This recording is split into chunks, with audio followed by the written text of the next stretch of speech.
It's truly unfortunate that we are dividing the human species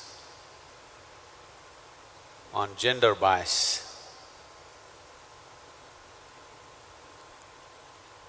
But it might have become necessary now because of centuries of exploitation that's been heaped up on the woman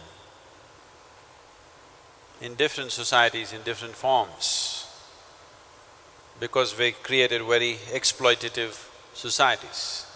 When human societies are fashioned like this, naturally the male will rule.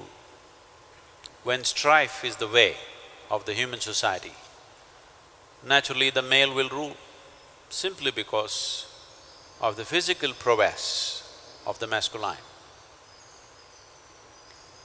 A society can be created on equal keel only when we establish a certain stability in the social structure. When survival is not the pinnacle of life, survival is just a small part of our life. Only when civilizations are well established in a way where art, music, aesthetics are as important as economics, defense and other aspects which rule the society today, only then a woman will find her rightful place in a society. As masculine brings one type of value to human life, feminine brings another type of value to our lives.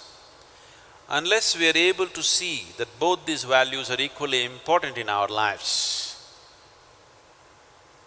there will be no true equality or justice, or you cannot say a civilization exists. So if intelligence, sensitivity, perception are the most valued aspects of life, then only gender equality will come. What is needed now is to bring to the awareness of the masculine that feminine is an equally important part of life.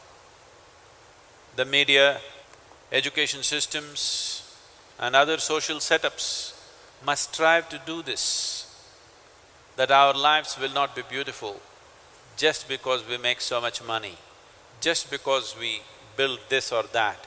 Our lives have to become beautiful means the feminine, the aspect of the feminine has to be around us, only then everything will be beautiful. What we refer to as masculine and feminine are two fundamental qualities in nature. It's got nothing to do with the gender. There may be men who embody the feminine qualities much more than most women. There may be women who embody the masculine much better than most men. It is important that a society begins to recognize this, that one's body may be either female or male, but one's quality may be feminine or masculine or a combination of both. This is a nation, this is a culture where inward looking is one of the most significant aspects of our lives. Because of this inward looking, if you look inward deep enough, you will see every individual, whether you are in a male body or in a female body, the masculine and the feminine exists in equal proportions within you. And hence, even our gods are represented like this. Shiva is shown as the Ardhanari, he's a half man, half woman. But I think it's time we name this day as the Day of the Feminine rather than Women's Day, because it's important that the feminine comes forth and plays in the world. So, on this Day of the Feminine, I am taking the liberty of renaming it. Instead of being a Woman's Day, let this be a Day of the Feminine. This is a culture which has worshipped the feminine for thousands of years. It is important that we must bring that spiritual ethos in our cultures where every human being, his life and his experience of life is not limited to the physical body. He sees life as something more than the physical. He experiences life beyond the physicality of who he is, because the gender is of the physical nature. If your experience is beyond the physical nature, gender will be just a minor issue in your life. There are many things or many levels in which the exploitation of the women has to be stopped. By law, I think generally we've stopped it, but in reality, in social reality is yet to happen. So it doesn't really need a fight on the street, it needs a proper enforcement of law. But if a proper enforcement of law has to happen, a conducive social situation has to happen.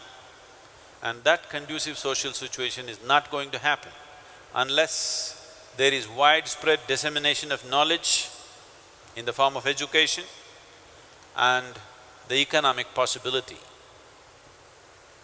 If these two things happen, I don't think women will have to fight for their freedom, they will be free anyway.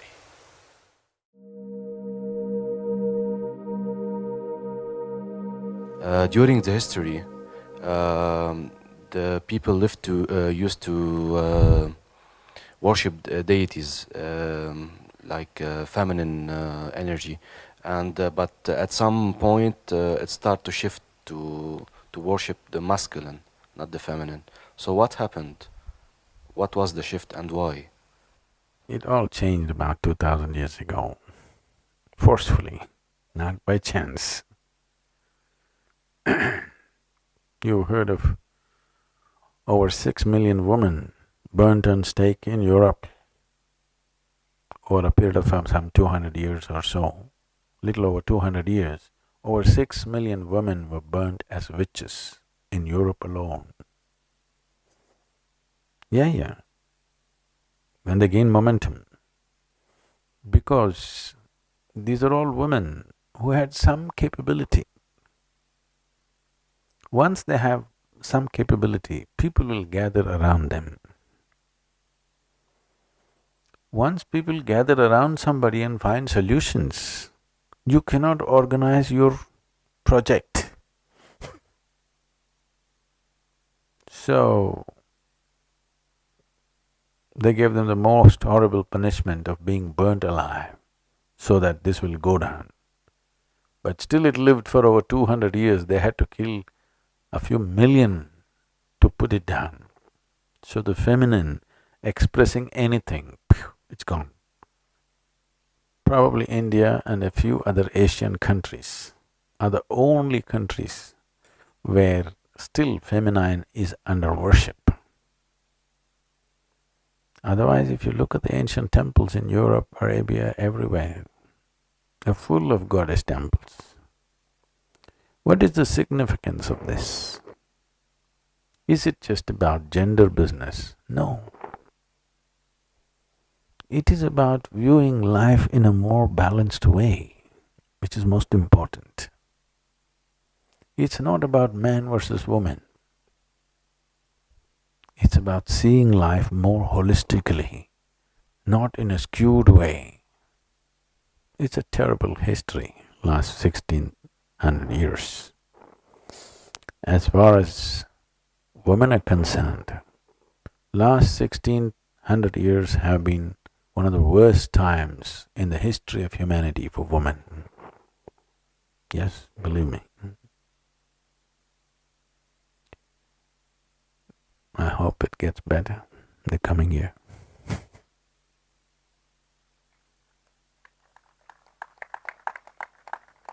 And women are not some strange creatures.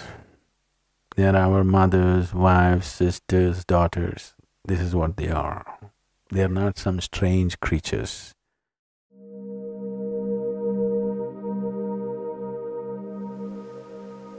You have talked about Kriya Yoga being a path for the tough people. Are there any women Kriya Yogis on the path? Women? Women Kriya Yogis on the path? There have been, but very few, because Kriya Yoga demands a certain extreme sense of discipline and perseverance at certain stages of its sadhana. Generally, it's not that it's not possible, but generally, women did not choose Kriya Yoga because they don't like that kind of hardship. It is not necessary that Kriya Yoga should mean hardship, no.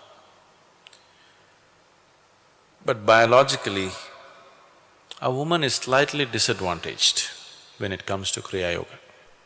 Not essentially so, but to a certain extent she is disadvantaged. But what I have seen and known is the general Kriya Yoga that was taught was mostly designed for a male because most of the practitioners were male. So generally, only men walk the path of Kriya Yoga because it involved a certain discipline and it involved a certain taking away from the normal situations of life, which was not possible at all in this culture for a woman, because by the time she was 8 or 9, she was married. By the time she was 15, she had a child. So the question of she going into such atmospheres which Kriya Yoga demands was not available. So traditionally, it got established like Kriya Yoga means it's for men only. Not because yoga is of that nature, because social conditions were of that nature. So all the practices that were designed and structured by various masters were all male-oriented because their disciples were male. Accordingly, they structured the processes. This does not mean no woman has walked Kriya Yoga path, no, many have, but they were a very small minority. So not too many practices were designed for them. But the systems that we have structured here are suitable for women also. They're doing well with their practices.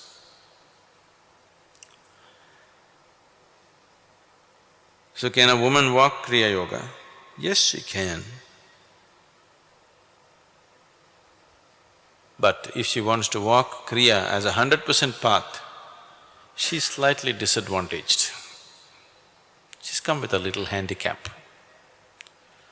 So she needs little extra effort if she's willing to do that. But it's always best if one wants to progress, to mix all aspects of life, to create a proper combination of these 4 dimensions of Gnana, Karma, Kriya and Bhakti. And in a woman generally, the emotional dimension in him, in her, is more dominant than other dimensions. It's good to make use of that. Why give up an advantage and take up a handicapped position? It's better to make use of the advantages that she has.